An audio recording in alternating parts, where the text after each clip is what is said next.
What's going on? This video gonna be about the greatest Montreal expos ever. There's three of them that come to mind. There's a late great catcher, Gary Carter, who, ironically, he went on to the New York Mets in '86 amazing year comeback and was a big time contributor. But he was a big time player for the Montreal Expos. He doesn't usually get brought up amongst the best all time hitting catchers. If he does, it's like in the third slot because some people say Johnny Bench, some old school will say Yogi Berra because of the rings, or some will say Pudge Rodriguez, or some will mention Carlton Fisk, Johnny Mike Piazza. But Gary Carter was one of the baddest catchers ever. He was a bad boy. Next on the list will be Tim Rock Raines. That guy was a batting champion, and the guy also stole bases. He was big time. Now, ironically, he won all his rings just like Carter. He won with the Yankees and had success away from Montreal, but he was a big time player. Could tear the bases up. One of the baddest leadoff hitters ever. One of the most underrated.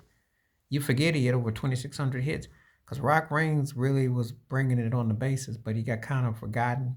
One of the more underrated guys, bad dude. And of course, the last guy, which is probably arguably the most known, the Hawk, Andre Dawson, who, as you remember, went to Chicago Cubs '87, was MVP. Andre Dawson was a very intimidating figure, had a strong arm, and could hit. And these are the three greatest Montreal Expo players, with all due respect to Steve Rogers and them.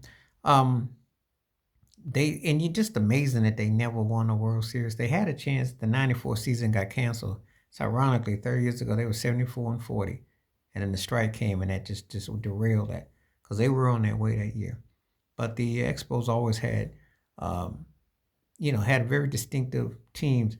I still remember, I think it was '81 or so when Rick Monday hit that home run off of Steve Rogers, and that was close to them going. They were in the NL Championship Series, and it was always something that kept them away. But they had talent.